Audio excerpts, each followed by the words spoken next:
So next up is Alessandro, going to be talking about BGP scanning and libraries and exciting stuff. Let's hope. Hello everybody, I'm Alessandro. I'm a researcher at the Institute of Informatics and Telematics of the National Research Council of Italy in Pisa. And I'm here to tell you something about our latest tool we created in Pisa, the BGP Scanner. That work was done together with AlphaCogs, thanks to Lorenzo Cogotti, which is one of our friends and colleague. Well, I was here last year at the TREX meeting, telling you something about Isolario. I run Isolario in Pisa, and we collect BGP data from autonomous systems which voluntarily share their routing information. Isolario is an enhanced route collecting project, which means that we do not just collect routes, but we try to offer as many services in real time to users which decide to participate to the project.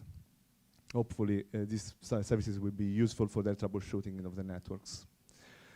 For those of you who do not know about what a route collector is, a route collector is simply a server mimicking the behavior of a BGP border router. These collectors are connected to autonomous systems, to router of autonomous systems sharing the routing information voluntarily, and they typically will not announce anything back to the routers to not interfere with their traffic. Route collectors will then collect the routing data, will make them publicly available thanks to the MRT format on their websites in a shape of RIB snapshots every 2 or 8 hours, dumping every single update message collected. These are the most famous route collecting projects around the world. We have the most historical ones, the most famous, which are the University of Oregon Route Use Project and the IP-NCC Routing Information Services, which are connecting data since the late 90s and the beginning of the 2000s. We also have Packet Clearing House, which more recently started to share the routing information they collect from their peers since 2011, and Isolario. What makes Isolario peculiar is also the fact that we started to use the BGP extension AddPath to collect routing information.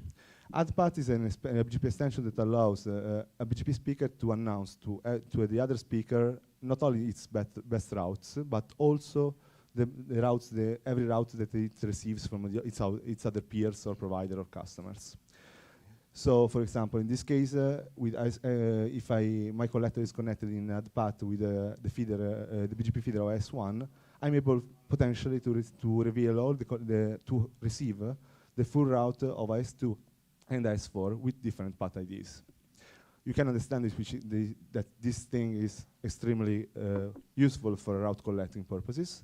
And indeed, I just put here some numbers. With just a few sessions configured, 23 autonomous systems were sharing the routing information. We managed to have 94 different full routes. Okay, and now we are back to the tool. I'm proud to say that we are part of the problem. We created a problem. Isolario, with AddPath, in the last year, managed to increase the amount of data collected really much. In addition to the fact that the RIS and route use started to deploy more route collectors all over the world, this makes the amount of MRT data available for data scientists and network operators is extremely large. The problem is that most of the tools available are either slow or do not handle AddPath extension, so you are not able to see the routing information we collected. In addition to that, there is no way to filter the packets collected. We performed this analysis in late 2018, and back in that time, this was the situation. Most of the tools we analyzed were outdated, and you can find them in red on the last column. We only have a few MRT data readers which were able to read AddPath, only BGP dump, for example. And a few of them were updated, mostly updated. So we decided to go to see. So we started the collaboration with Lorenzo, and we decided to go as deep as possible and create our own tool. We chose C because it's close to metal. With C99, we were able to have 0 copy and allowing dynamic allocation on stack. And with C11, we were able to have the optimization for multi-threading and thread local variables. However, don't worry. You don't need to use C. I mean, we made open source the library we created. So if you are brave enough, you're free to use it. But we also created a tool so that exploits the MRT library created to have the best performances as possible. It comes out with all the benefits of the library and with a grep-friendly output, which is similar to what the other tools are doing. In Plus, we also introduced some filtering capabilities. So you were able to see from MRT data available, for example, all the routing information involving the subnet of the subnet/16, for example, crossing the path between Cogent and my provider, the GAR, from this file, and having this output. The output is very, very close to BGP dump. The difference is that you have in the first column an equal if it's a RIP snapshot, a plus if it's an announcement, a minus if it's a withdrawn from update files. The filtering capabilities are a lot. I'm not going to tell you more about that, but I strongly suggest you to use to read the man as soon as you download the tool. What I really want to show you are the performance we achieved. So I tested everything on a simple machine, nothing fancy. That's my desktop computer at work, with three different data sources: Route 6, RIS RRC00, and Korriban from Isolario. I'm going to tell you later why I chose these three collectors. For each of the collector, I'm going to download the first RIB of July 2018 and all the updates of July 2018, meaning that I want to recreate a typical analysis of one full month of data stored. I will decompress them so that I will not have any overhead introduced by the decompression algorithm chosen by any of the tools. And I'm going to compare the result of each of the tools available. And these are the results. So let's start with the Route 6. In Route 6, in July 2018, there were 24 full tables in V6 only.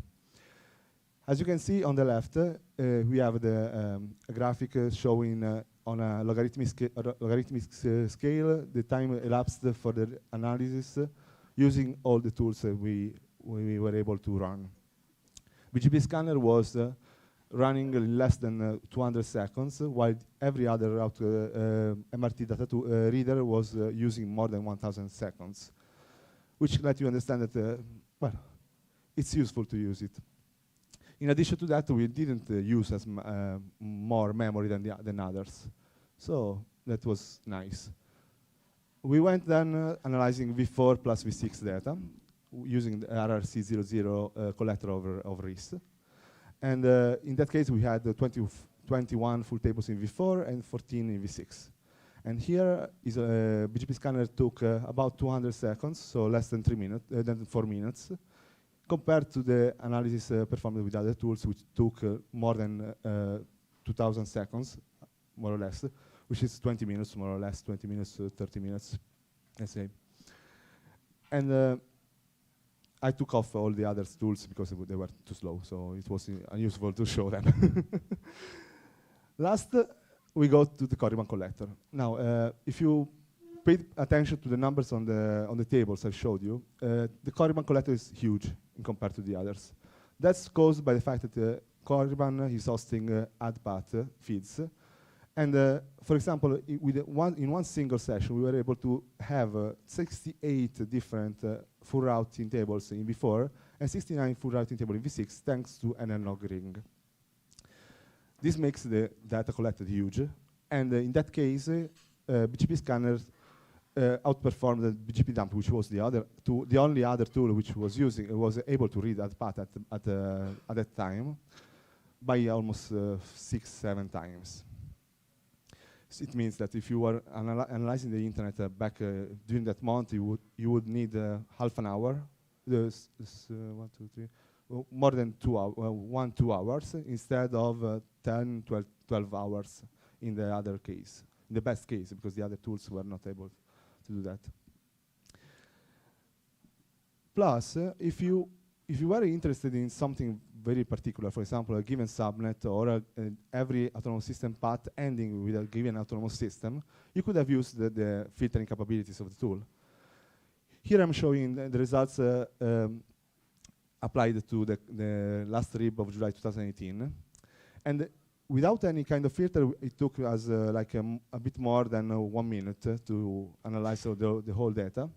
If I was choosing something very, very narrow, so a given autonomous system as the last autonomous system of the path, so meaning that in 700K RIB, only 10, maybe 12 subnets were matching, I was reducing the amount of data elapsed by a huge factor.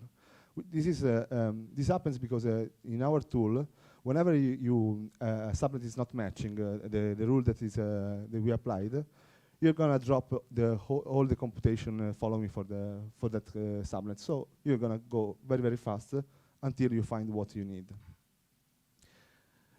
Okay, so I just created a little exercise, and I assumed, for example, that no XP peering LAN should be announced on the internet, which is, I mean, debatable. And I tried to run it with the BGP Scanner. So as you can see, I used the capital E option to introduce a peering LAN file, and I selected every peering LAN found via peering-DB.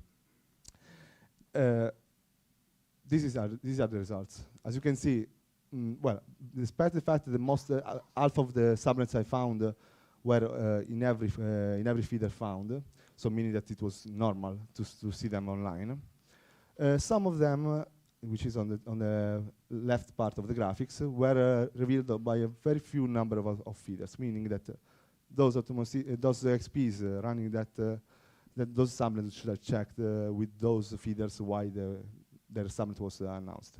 But the most important part is not the meaning of this graph, is that I was able to do that in 53 seconds only, which is a very, very nice result, in my opinion. So that's almost it. BGP Scanner is totally open source in a BSD license. You can find it on Isolario website in the shape of a source tarball or Debian package archives. Or if you want, you can find the code on GitLab on Isolario. That's it. Very, very fast. Time for questions. Thanks for getting us back up to speed. Any questions? No? Thank you again. Yeah. Are you here all night? Definitely. Yeah, definitely.